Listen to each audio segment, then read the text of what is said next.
Hello and welcome to Byjus Exam Prep IAS. I welcome you all to today's session of the Hindu Newspaper Analysis, a place where we discuss all the important news stories from the Hindu newspaper, both from the mains as well as from the prelims examination point of view. These are the topics that we have taken up for today's discussion. From the mains examination point of view, two very interesting articles.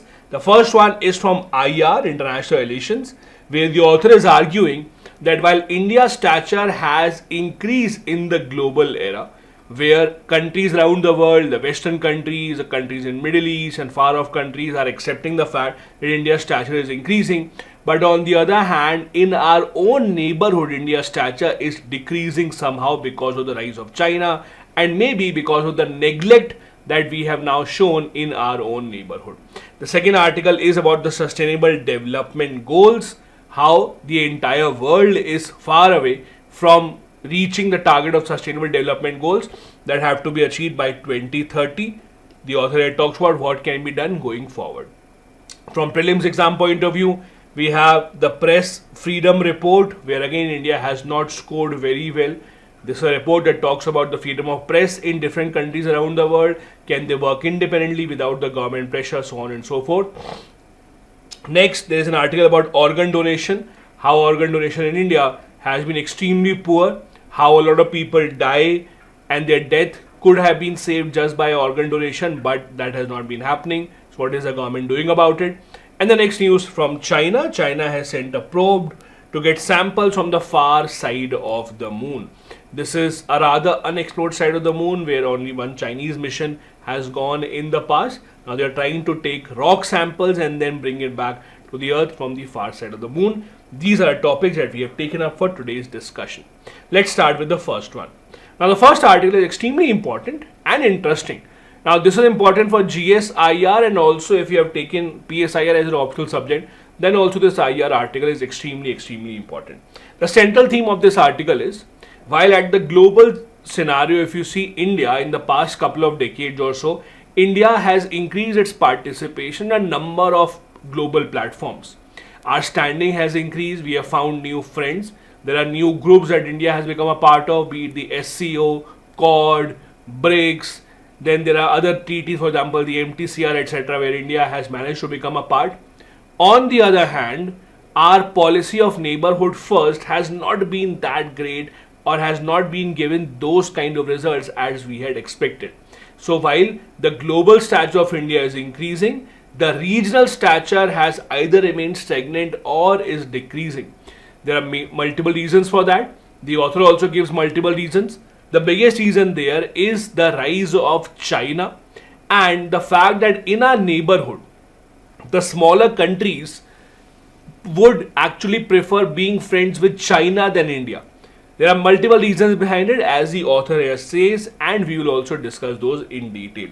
So if you actually see, in the past couple of decades, there are a lot of achievements that India can boast of. As I said, multiple groups where we have become a part. We hosted this immaculate G20 summit where leaders around the world said that they have never seen such a summit being held anywhere. India has also been invited to be a part of the G7 meetings. Quad has also ensured that we have come close to US. There are constant demands from not just India but other countries also to get India permanently in the UN Security Council.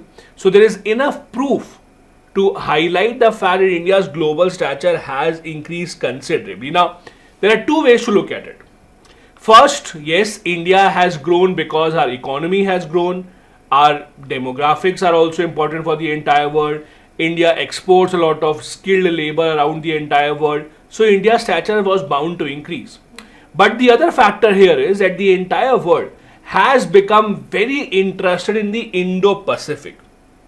This Indo-Pacific region is which has caught the attention of the entire world, especially the developed world which is far away from here. US, European countries, all of them want to have a significant player as a friend in the Indo-Pacific region. They know in the Indo-Pacific region the biggest player is China. And in order to counter China, if there is one country in the region that has a potential to counter China, it may be India. So the author says that India's rise at the global stature is number one due to our own deeds, what we have achieved, but it is also because of other factors beyond our own control. It is the interest in the Indo-Pacific that has increased, which has again made sure that countries such as US, France, all of these try to come even closer to India, because they know that if they want to counter the rise of China, India might be the only option in this entire region. These are the factors that he is talking about. The US also has been extremely accommodative of India in the past. I'll give you a few examples. You all would have read about the India-US nuclear deal. Now, the countries with which the US signs nuclear deals are those countries that have signed the NPT, Nuclear Non-Proliferation Treaty. India has not signed the NPT, but even then India got an exception. Under no international treaty, India has promised that we will stop our nuclear program. But even then, we keep on getting exemptions and we sign multiple deals with US, Australia, Japan, so on and so forth. India is one of the few countries that continued to buy oil from Russia, even after so many sanctions on Russia, but we did not have any adverse effect on India-US relationship. One more example. India, despite USA's warning, India continued with buying of S-400 missile defense system from Russia. Everyone said India might see sanctions from the US, but it did not happen. US did not impose any sanctions on India. It gave an exemption to India. There are so many examples to prove the fact that US is accommodating India's rise. And again, it is because of two reasons. One, that India itself is becoming a major player with the investment coming in, with the skilled labor that India is providing. But it is also got to do with the rise of China and how the influence of China can be curtailed in this region. And many countries see India as a player in that. Now, the problem is, while the rise of China has helped India in coming close to these superpowers, in the region it has played against India. In our neighboring region, the smaller countries now see India as a country that is more focused on world affairs. For example, smaller countries such as Bhutan, Bangladesh, Sri Lanka, although we have helped them, we try to help them as much as possible. But as per the author, their view is that India is more outer looking now. We are looking far away into Indo-Pacific, we are looking far away into permanent seat in the Security Council, and we are lesser concerned with our regional affairs. This is where China has come into the picture. This is where China, because of its exponentially rising economic power, because of its huge forest reserves, this is where China has been able to ensure that they come and influence these smaller countries. A lot of countries in our neighborhood have huge Chinese investment. Look at Sri Lanka, look at Nepal, look at Pakistan, even Bangladesh. All of them have huge Chinese investment. And because China is in that position that they consider themselves to be equal to US, that is why these smaller countries view China as a more favorable party, because they think that they can get more help from Chinese as compared to India. And this is a cause of concern for India. The smaller countries believe that if they really want to find a strong friend that can help them counter the countries, they might as well choose China over India. And that is why India's regional stature might not be as high as it used to be. The author here also suggests what India can do moving forward. First, acknowledge that there has been a change in the neighborhood.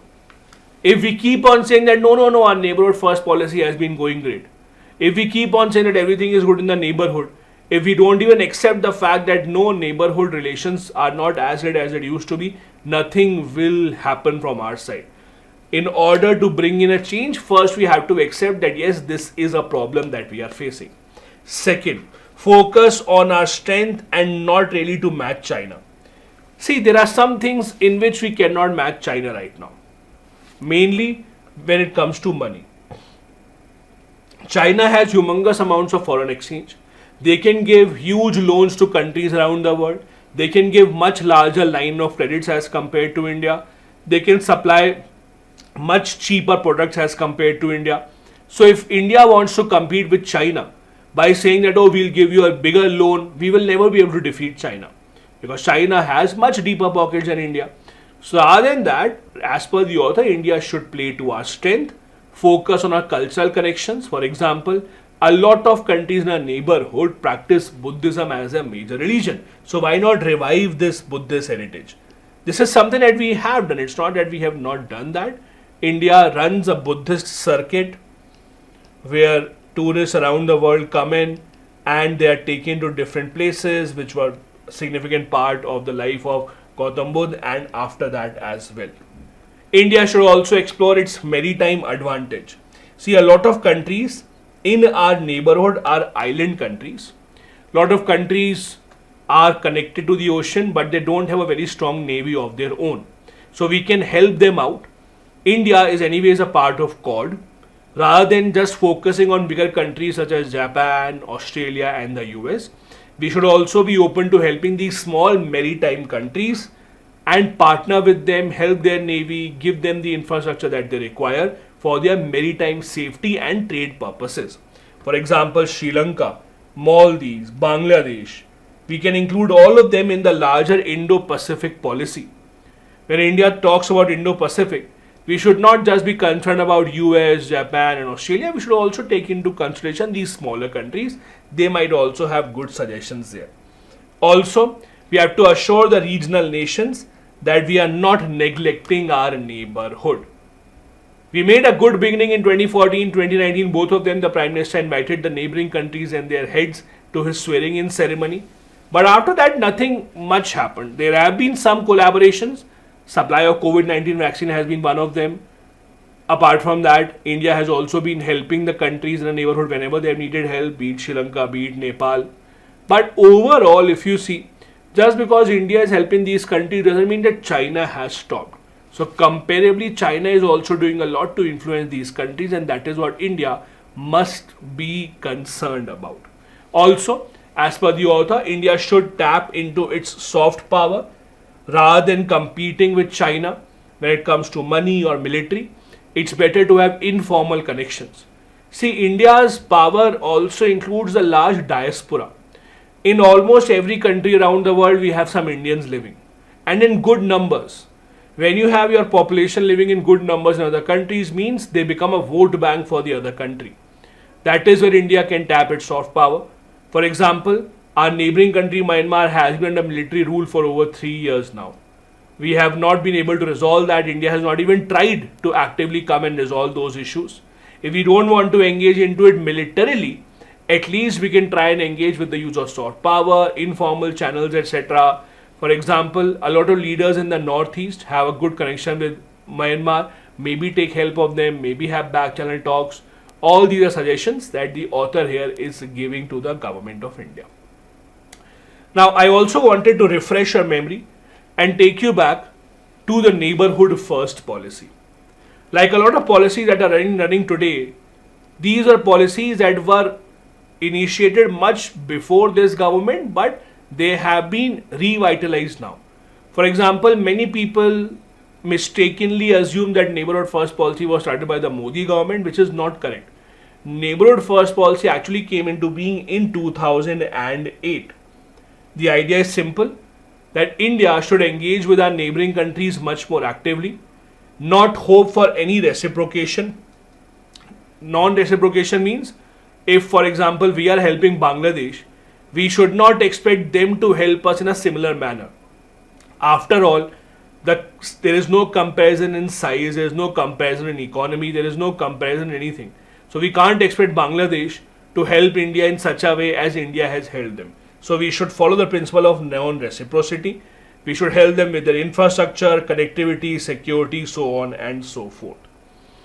Apart from that, our neighborhood first policy can help India in countering Chinese influence and also help India worry a bit less about any territorial issues. For example, if you are on good relationship with other countries in the region, you can depend on them to freeze the border. You can depend upon them to check illegal migration also. We can also help them with maritime safety and security. We can collaborate with them. We can help them with development deficits. All of these are important features of neighborhood first policy. But again, as per the author, on paper it's very good, but it has not been given the kind of results that India had hoped for in the long run. The next article is about the SDG, Sustainable Development Goals, and the progress made on that. Now, if I'm honest, this entire article I can summarize in just one line.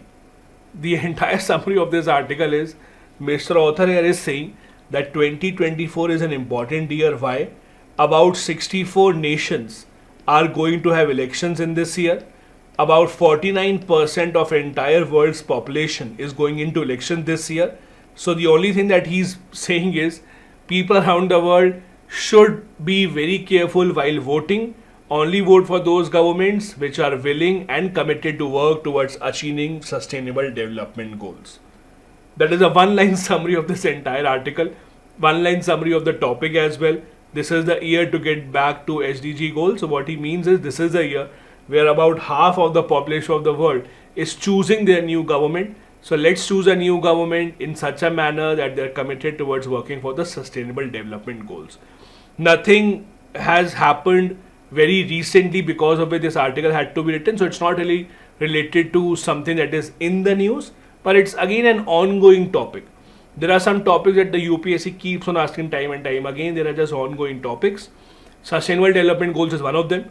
For those who don't know, nations around the world have agreed to achieve or to work towards achieving these 17 sustainable development goals by 2030. They include a bunch of goals including quality education, life on land, life below water, responsible consumption, production, sanitation, clean water. There are some specific concrete goals that have been set up that the nations are supposed to achieve by 2030. If they don't achieve by 2030, then what happens? Nothing. They'll make a new goal then. Because before sustainable development goals, we had something called Millennium Development Goals. So before this, we had Millennium Development Goals. They were not achieved. Then we renamed them. We said, okay, now we'll have Sustainable Development Goals. Even if this is not achieved, then we'll have maybe, I don't know, Centennial Development Goals or whatever. Anyways, so the author is saying that there has been very slow progress in achieving Sustainable Development Goals. And it's not just India, but around the world, most of the governments have not been taking this very, very carefully. He says that from 2015 to 2019, there have been very, very slight improvements. Then the COVID-19 pandemic hit. It gave a reason for the world, for the governments not to work towards this. After the pandemic, every country, on the reason that now we have to again pick up our growth, have been investing a lot in industries and manufacturing, etc. So post the pandemic again, any work towards sustainable development goals has drastically reduced. There is no attention given to some of the goals, for example, environment, biodiversity, responsible consumption, climate change, life below water.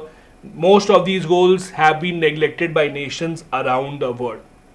The UN in 2023 came out with this progress report of sustainable development goals, where they talked about where the sustainable development goals are lacking. The report talks about 5 areas which require urgent action. First, the government should commit the next 7 years, because again 2023 the report came out, goals have to be achieved by 2030, so 7 years. Governments for the next 7 years should focus on accelerated sustained action to fulfill the promise of sustainable development goals. The UN also said targeted government policies should be introduced to eradicate poverty, reduce inequality, give rights to women, girls, empower the most vulnerable section. This is where India has done well considerably. You will see a lot of reports about how India has brought crores of people out of extreme poverty. So this is where India has been working well. Third suggestion the UN report has is strengthen national and subnational capacity, accountability, and public institutions. For example, if there is a public institution in India that is supposed to carry out these goals, let's take a very simple example. So one of the goals is ensure that women have equal rights. So let's assume India has this body called National Commission for Women. So rather than just making a statutory body and not really giving them any powers, UN would suggest give more powers to such agencies like the National Commission for Women, who have the responsibility of achieving these goals. So again, this is a suggestion. Also engage with the international community, help the other countries, especially the developing countries who don't have enough resources to achieve these goals, and strengthen the UN development system as well. If you think the UN can be of any help, contribute to the UN system so that the fruits of development can be distributed all around the world. Also, the author says that there have been some achievements in the past. There are some countries that have taken this idea of sustainable development goals seriously. There are some countries that have been trying to achieve it. Some countries, for example, the Nordic nations specifically, have done very, very well in focusing on sustainable energy. A lot of countries are moving towards renewable forms of energy in large numbers, but it is not being done at a very large scale. The problem is the most populous countries in the world and the most populous areas in the world are still not moving towards renewable energy as much as they should. The author here says that all the sustainable development goals are connected to each other. So even if you work on one sustainable development goal, it will have an impact on the others as well. So don't really think about it much. Just start working towards it. Start making policies so that we can leave a better earth for our next generation as compared to where we are right now. Now, please also understand, when you're talking about, let's say, reducing pollution, or you're talking about reducing greenhouse gases, these are not things that will give you immediate results. So, for example, if today India says we are cutting down our production of greenhouse gases to zero, that doesn't mean that tomorrow something will change. No. The greenhouse gases that are already in the environment, they have a life of many, many, many years. So meaning that if today we cut down on our greenhouse gas emission, it is only after a few decades that we will be able to see the results. So right now, the environment that we are living in is the environment that our previous generation left us. What happened 30, 40, 50 years ago, that impact is being seen right now. So whatever will happen right now, either increase in pollution or decrease in pollution, you will not see the impact tomorrow or a week after or a year later. No, it will most probably be felt by the next generation. So you can't just say, oh, we are living fine, I can breathe, what is the fuss all about? No, the fuss all about is that whatever you do, its consequences will be seen much, much, much later. And then the central theme of the article, as I told you, is why is 2024 so important? Because almost half of the world's population has elections this year, including India, including the US. That is why it is important that we ensure that we pick governments that are serious about achieving these goals. That is what the author's point of view here is. Now, the Sustainable Development Goals, again, multiple reports come out for that. Indian government also releases reports about how much we have achieved in terms of Sustainable Development Goals. There is a UN report also. There is also an Asia Pacific report which came out recently in the month of February. So let's revise that as well. The UN Economic and Social Commission for Asia and Pacific, they released a report in 2024 about how the countries in this region are doing while working towards Sustainable Development Goals. So basically these are the highlights that they gave. First, they said that progress remains uneven. Some of the goals have been worked towards very well while some other goals have been neglected. The problem is at the current pace, region will not achieve all the Sustainable Development Goals until 2062. Means the goals that we have set for 2030, we'll only achieve that by 2062. Just imagine you have prelims exam on 16th of June 2024 and you say, sir, I will be prepared for the prelims but not by this date. Maybe I'll be prepared for the prelims by 31st of December 2034. Will it work or not? You tell me, will it work or not? This is a similar case here. At the pace where we are going in this region, there's a 32-year delay in the timeline of where we will end up when we achieve these goals. Next, there's limited progress on measurable targets. Only 11% of the total targets are on track. Climate change action is lacking, especially. Goal number 13, that is of climate change, remains well behind wherever we where we had to be at that point of time. There is not enough data for all the goals. There are some goals which have not been properly entered into the system, so it's difficult to assess the progress. Also, gender inequality still remains a major concern. Even today in our region, enrollment rate amongst women in education, participation of women in the workforce, all of them remains much menial as compared to the other gender. Also, their health, personal safety is a major cause of concern. We have seen women facing much more societal pressure of different types as compared to males, and that has been highlighted by this report. Having said that, it is not that no country is doing well. There are some success stories in this specific region. For example, Philippines is working aggressively towards giving all the rights to people suffering from any kind of disability. There has been a recent law about disability allowance as well, special allowance given to those people who are suffering from any kind of disability. Also in Vietnam, there is a nationwide digital training program. The government is working with private sector players to give digital training to a large population, enhance their skills in different types of computer programming, and help them get employment in different areas. In North and Central Asia, the national statistical system in Kazakhstan, Kyrgyzstan, Turkmenistan, etc. have also been upgraded to support stateless population. Again, population which migrates from one place to the other, they don't have a specific nationality. So there have been some success stories in this region as well. But overall, in the entire area and the entire world, we are far away from achieving the Sustainable Development Goals by 2030. These are the two articles from the mains exam point of view. Now, let's move on to the prelims examination point of view. The first news is about the World Press Freedom Index that is released by Reporters Without Borders. Again, the report has come out which does not have a good news for India. It says that press freedom in India is not that great. The press is working under a lot of pressure of different types. This is not new. Every single year, whenever this report comes out, it does not really speak highly of India anyways. And as expected, the government usually rejects the news. The government says, oh, this index is unfavorable towards India. This index is favoring other countries. Now, there are two ways to look at it. One, obviously you expect the government to reject any report that is critical of us, which is fine. Most of the governments do that.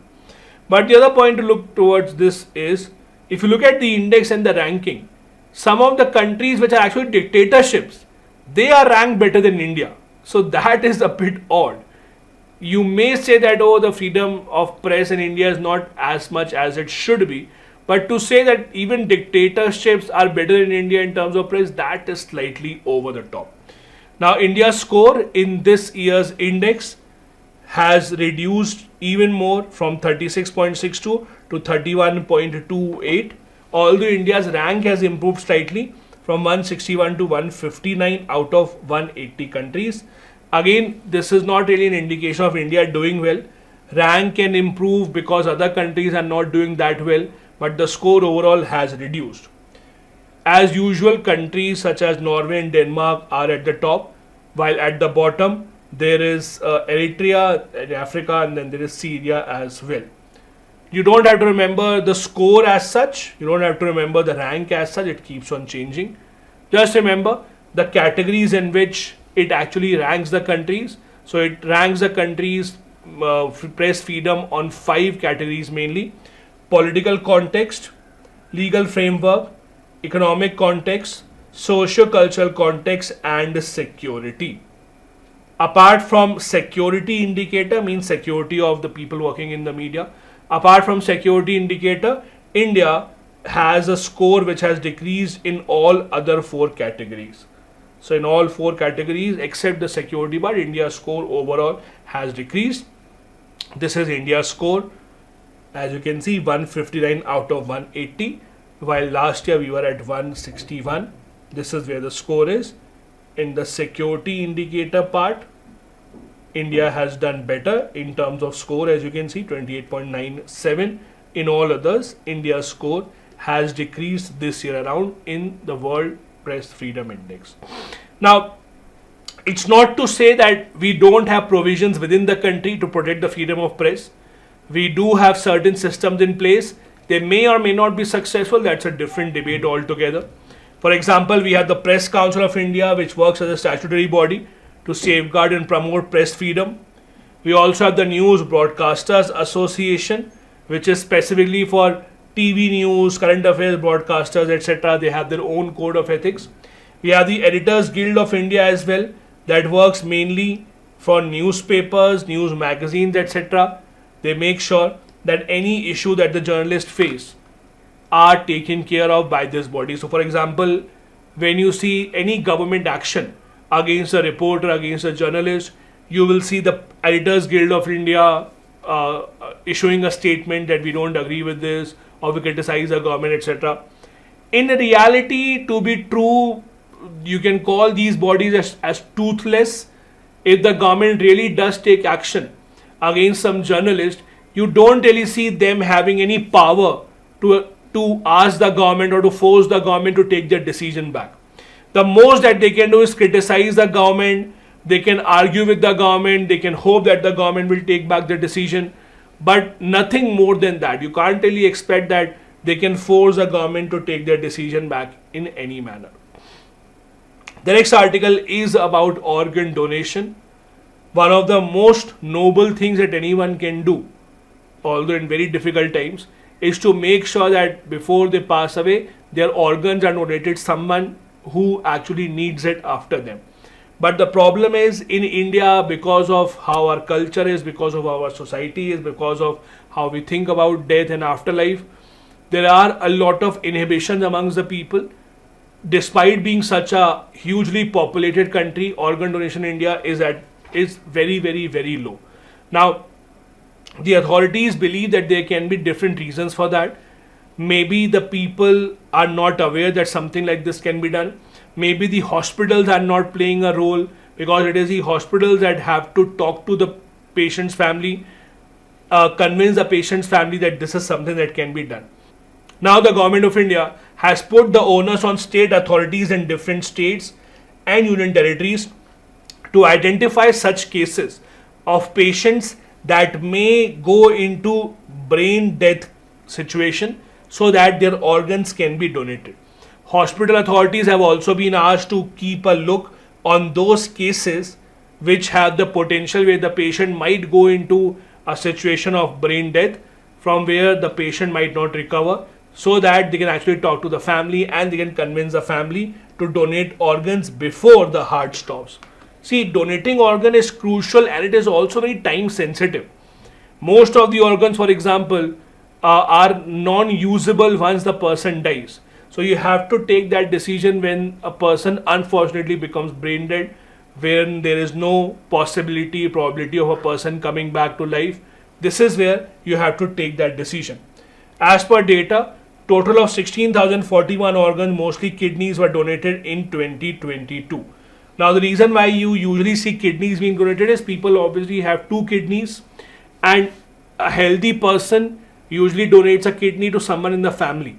So if someone in the family has a kidney failure where both their kidneys fail, you will see someone within the family donating one kidney to the other, because a human being is capable of surviving on just one kidney alone as well. Delhi has topped the country with 3,800 donations, followed by Tamil Nadu, Maharashtra, etc. But again, for a country of India's scale, size and population, there is much more that can be done here. Now in India, what exactly is the law about organ donation? Let's try and see that. We have a law called Transplantation of Human Organs and Tissues Act of 1994. It talks about donation of organs when a person is brain dead or after death as well. It has some provisions in place which are important. For example, first, transplant can either be from pool of organs of deceased person donated by the relative or from a living person who is known to the recipient. The Act does allow living donations also from close relatives, for example, for kidneys, etc. Donations from distinct relatives and foreigners. How does that work? In order for any organ donation, please remember it has to be altruistic. Altruistic means no money exchange.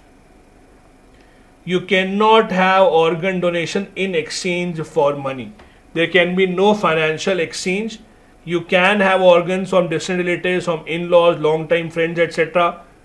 Even foreigners can donate organs, but there has to be an interview before that, and it has to be assured that there is no family tree.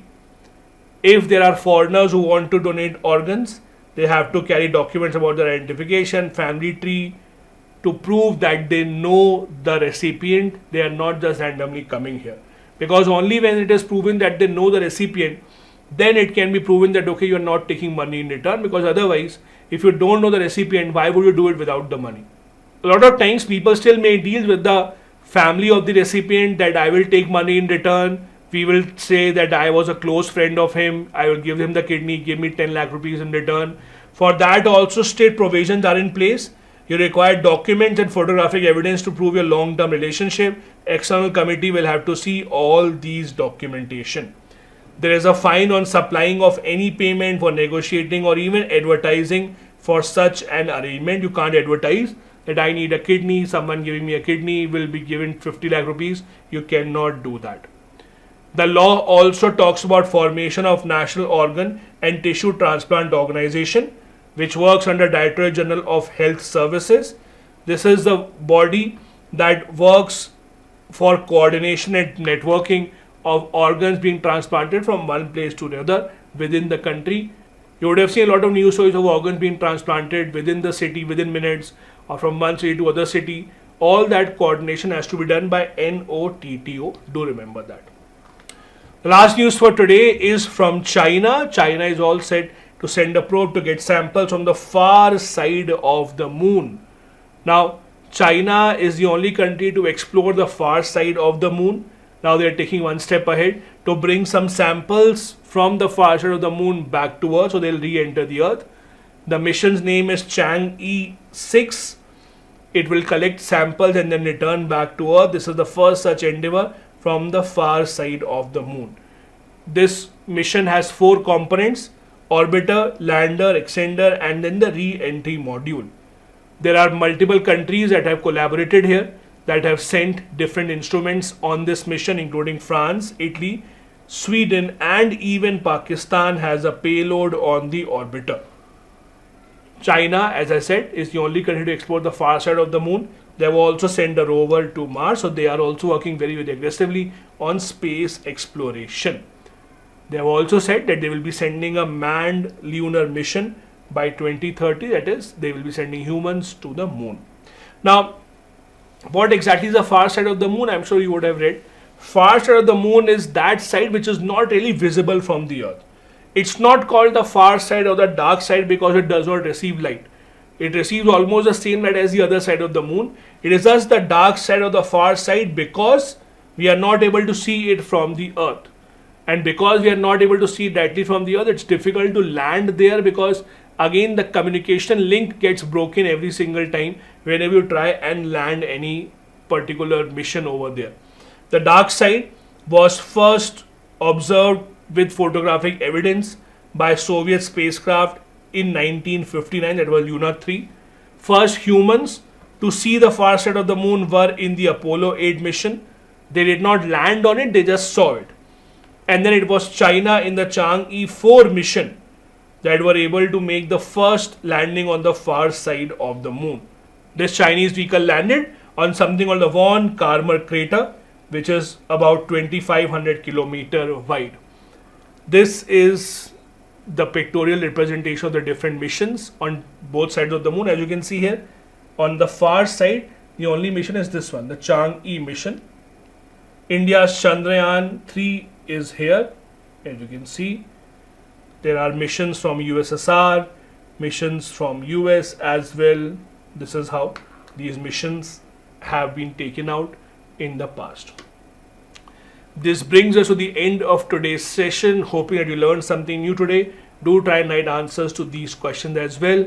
Do join us tomorrow as well for the next session of the Hindu Newspaper Analysis. Have a good day ahead. Bye-bye. Jai Hind.